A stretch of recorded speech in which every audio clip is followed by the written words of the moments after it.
Маскүнем әкеме ұқсағым келмейді. Жаңа әңгіме. Соңына дейін тыңдап, арнама жазылуды ұмытпаңыз. Мен үйдің тұңғышымын. Өзімнен кейін екі қарындасым мен інім бар.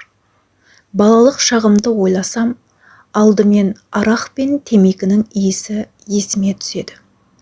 Небәрі 3-ші сыныпта оқитын баламын. Бірақ жанымда балалық деген болмайды. Әкем маскүнем, байғұс анамды араға келмесе, үйден қуып шығатын. Арақты таппаған күндері ұрып-соғып, қан қақсатып тастайтын. Байғұс анам біз үшін базарға барып, картоп, пияз сатып, сол ақшаға әкемнің арағын тауып әкеледі. Маған темекі тұқылын жинап әкелуді бұйыратын. Егер әкелмесең, таяқ жейсің дейді. Қоқыстардың арасынан темекінің қалдығын теріп, қалтам толғанша жүретінмін. Әкелген күні бір ауыз жылы сөз естімеймін. Тек аз әкелдің деп таяқ жеймін. Беліме тиген белдіктің табы әлі күнге дейін жанымда сайрап тұр. Шекем ісіп, көзімнен жас аққанда да жылауға қорқатынмын. Себебі жыласам, әкем одан сайын долданып кететін.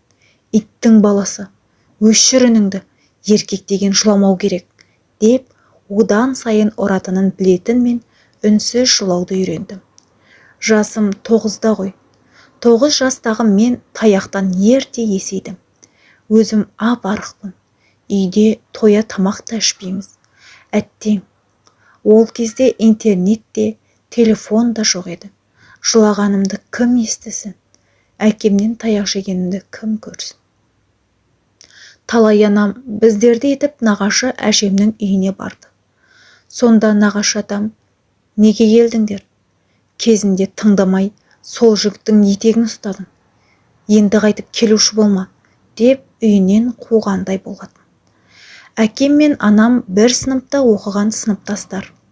Бір-бірімен мектепте дос болып ғашықтар болған. Нағашы атам анамды басқа жанға атастырған екен. Бірақ анам өз сүйгенін таңдап қашып кеткен. Сол үшін анамды төркіндері жақтырмады. Ал әкемнің әкесі жоқ, анасы бар. Өзіміздің әжеміз де маскүнем еді. Әкемнің інісі де бар, соның қолында әжем тұрады. Үнемі барсам, арақ сасып, домалап жатады. Інісі де арақ ішеді. Жеңгеміз біздерді жақтырмай қуып жібереді. Талай әкемнен таяқ жеген күндері далаға қарай қашатын едім. Анам қыздары мен кішкентай інімді алып қашады. Ал маған өзің қашуға тырыс дейді. Әкемнің қолына түсіп қалсам, бітті. Бар ашуым бізден алатынына мүлдем түсінбейтін едім. Бір күні қашамын деп көшедегі ауыз ашық құдыққа түсіп кеттім. Түннің іші болатын. Жаз айы, қайта ішіндегі су жоқ. Құрғақ, бірақ темірі бар. Құдай сақтап қалып теміріне басым соқпады. Бірақ аяғым қатты ауырды. Содан кім бар? Құтқарыңдар деп айқайласам да ешкім естіген жоқ. Жылай-жылай тамағым қарлығып, сол жерде таң атқанша түнедім. Сол түні өзіме уәде бердім. Алла мені көріп тұрсаң, мен өскенде ешқашан арақ ішпеймін, темекі шекпеймін, әкем сияқты балаларымды ұрмаймын деп қайта-қайта айта бергенім әлі есімде. Жылдар өтіп жатты. Иттірлікпен есейіп боз бала болдым. Анам сол баяғы картоп пиязын сатып жүрді. Әкем де арағын қоймады. 16 жастағы боз бала едім. Бір күні сабақтан келсем, әкем қолында пышақ, анамды ұстап алып мойнына тақап, арақ қайда? Неге әкелмедің салдақ? Деп айқайлап жатыр екен. Қарындастарым әкеліп жалынып жатыр. Ашуым қысты. Қайдан келген батылдық екенін білмеймін. Әкемнің жанына барып, пышақ ұстаған қолын қайырып, тебе жөнелдім. Пышағы ұшып түсті. Мас адам ғой. Тек әлі әйелдерге ғана келеді. Алғаш рет қанша жылғы жиналған ызамен әкемді қан жоса етіп соққыладым. Ашумен көздерім қызарып, анамды тоқта, жетер деген сөзін де елемедім. Тек әкең өлді, өлтірдің дегенде ғана әрең өзімді тежедім. Әкемнің қолын сындырыппын. Әкем больницаға түсті. Бірақ ұлым ұрды деп айтуға намыстанған болу керек. Түсініктеме алуға келген милицияға ұрған адамды танымаймын, ішіп алып төбелестім депті. Сол бір менің таяғымды жегелі әкем қатты өзгерді. Больницадан шыққан соң үйге келді. Маған жаман көзбен қарап, сені қарғыс атсын, сендей ұлдан садақа деп бетіме қарамай қойды. Мейлі қарамаса қарамасын, бастысы арағын қойды. Мен де өзімді жігіт санап, әкемді іздеп келген бөтелкелестерін қуатын жағдайға жеттім. Байғұс анам әкемнің таяғынан құтылды. Үйде тыныштық орнады. Әкем менің ашуымнан қорыққаннан арақ ішпей жүргеніне бәріміз таңғалып жүрсек, бауырдан цирроз болған екен. Оны больницада түскенде біліпті. Анализ тапсырып, сол жерде жатқанда білген ғой ауруын. Сосын екен арақты қойған. Цирроздың ең соңғы сатысында жүрген әкем үйде азаннан кешке теледидар көріп жатады. Ешкімге зияны жоқ болды да қалды. Иә, әкем ауырып жүргенін білдірмеді. Құсып жүргенін де жасырды. Бірақ көп ұзамай төсекке таңылды. Анам бар жағдайын жасап өмірінің соңғы сәтіне дейін қасында жүрді. Сонда өлер шағында бәрімізді қасына шақырып алып маған: сені кешірмеймін. Әкеңді ұрған еркек емес ессің. Қарғыс атсын сені. Адам болмайсың сен деп менімен солай қоштасты. Басқа балаларына жақсы көретінін айтты. Сонда менің не кінәм бар еді? Үйдің үлкені болғандықтан ба? Әкедемде анадан да жылулық көрмей өстім ғой.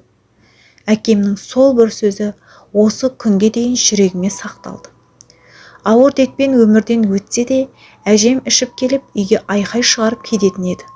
Біздерге қамқор, үлгі болатын әжем арақ ішіп алып: сендер менің баламды ұрып өлтірдіңдер, қарғыс атсын сұмырайлар деп, 2 күннің бірінде үйдің берекетін алып жүрді.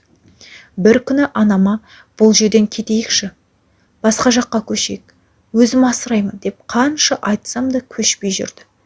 Мен мектеп бітіргенше әжемнің тегін концертінен анам мезі болды ма, көшеміз деп өзі үйді сатуға қойды. Әйтпесе, маскүнем әжем қайта-қайта мазаны алып, терезелерді шағып кететін еді. Үйімізді сатып, басқа қаланың шетінен шағын ғана 2 бөлмелі жер алдық. Бұл көшу біз үшін жаңа өмірдің бастауы еді. Бұрынғыдай емес, бұнда тыныш, айқай-шу жоқ, тіпті құс үнін де еститін болдық. Анам да қарап отырмады. Жақын маңдағы шағын дүкенге жұмысқа тұрды. Мен де қарап жатпай сол дүкенге жүк түсіруші болып істедім. Екеуміз иық тіресіп үйдің бар ауыртпалығын бірге көтердік. Күндер өтті, жылдар сырғып өтті. Қарындастарым бой жетіп арман қуып Алматыға оқуға түсті. Оның біреуі білімге талпынғаны сондай грантты жеңіп алды. Мен болсам артында қарап қалмай сол қалаға ілесіп бардым. Құрылысқа жұмысқа тұрдым. Айлығымның 1 тиынын да жұмсамай жинадым. Қарындасым оқуды бітіргенше қолымнан келгенше көмектесейін деп өзіме сөз бердім. Жылдардан соң жинаған ақшаммен үйге қайттым. Көзіме ыстық көрінген сол 2 бөлмелі үйді 3 бөлмелі етіп кеңейттім. Жөндеу жұмыстарын жасап, бәрін жаңарттым. Анам мәз, ал қарындасым нағыз пысықтың өзі. Грантпен оқыса да бос отырмай жұмыс істеп, ешкімге салмақ салмады.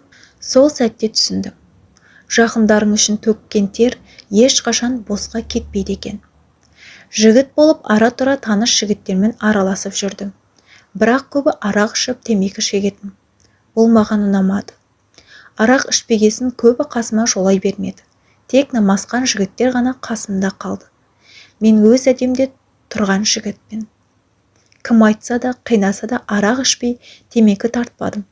Бірақ намазды да оқымадым.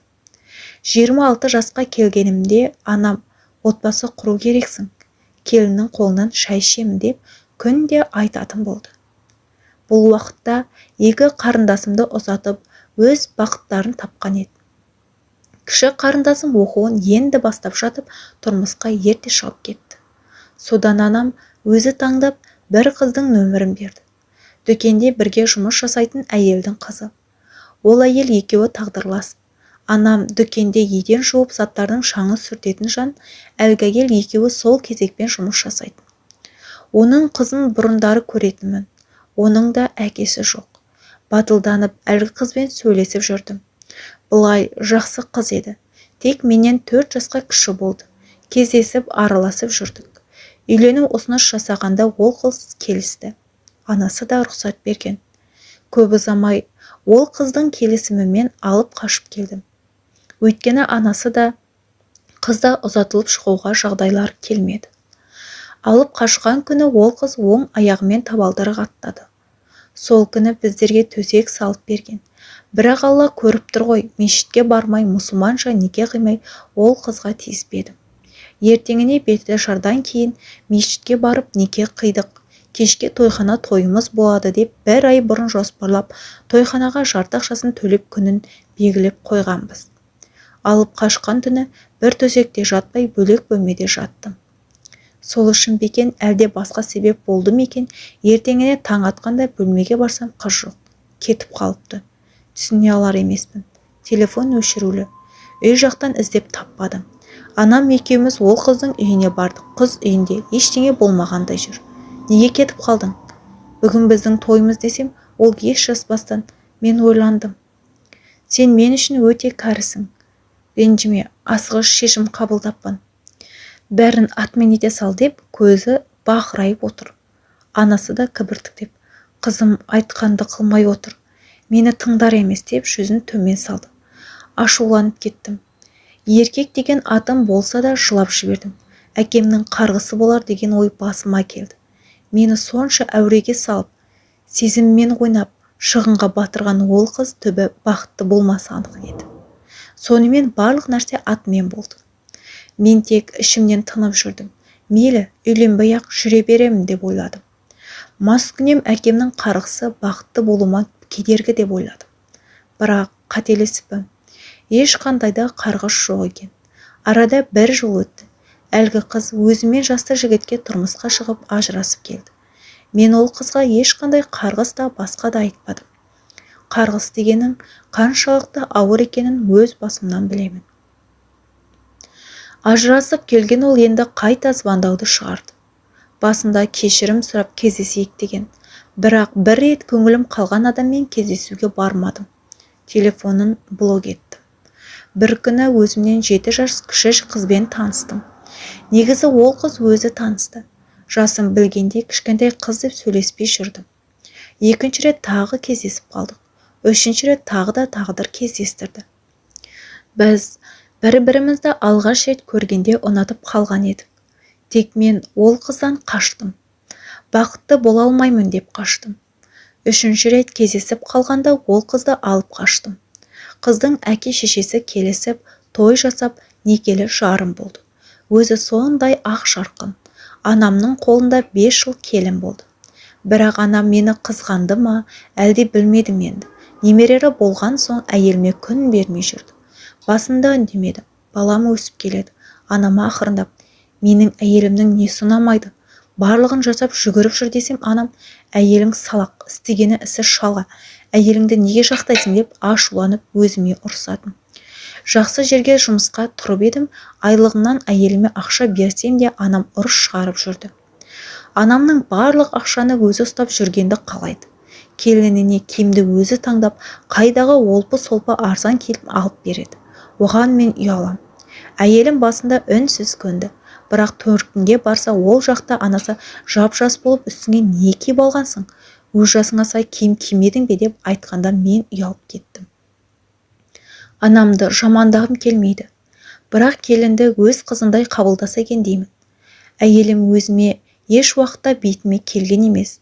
Қонақ келсе күтіп, дастарханда өз қолымен жайнатып қояды.